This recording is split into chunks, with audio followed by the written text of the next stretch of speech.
आज भुवनेश्वर स्थित डुमडुमा सरकारी उच्च विद्यालय राज्यस्तरीय 75तम वन महोत्सव पालन कर ओडिशार माननीय मुख्यमंत्री श्रीजुक्त मोहन चरण माझी मुख्य अतिथि भाव में योगदान कर जंगल परिवेश और जलवायु परिवर्तन श्रम और कर्मचारी राज्य बीमा विभाग मंत्री श्रीजुक्त गणेश राम सिंह खुंटिया एकाम्र विधानसभा क्षेत्र मान्यवर विधायक श्रीजुक्त बाबू सिंह श्रीजुक्त सत्यव्रत साहू बाफ्रेस अतिरिक्त मुख्य शासन सचिव राजस्व और विपर्य प्रशमन एवं जंगल परिवेश और जलवायु परिवर्तन विभाग भावेश प्रधान मुख्य वन संरक्षक श्रीजुक्त देवीदत्त विश्वाल ए उत्सव में सम्मानित अतिथि भाव जोग देथिले।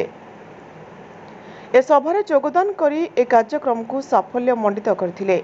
समग्र राज्य में किपरि भावरे अधिकरु अधिक चारा रोपण करि परिबा ए लक्ष्य रे पालन कर जायछि।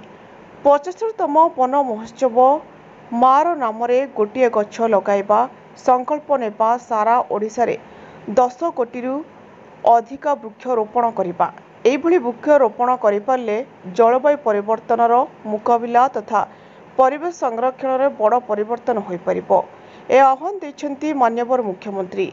ए पदक्षेप माध्यम राज्यर जंगल आवरण को 33% रु 50% को वृद्धि करने को राज्य सरकार लक्ष्य रखिछन्ती।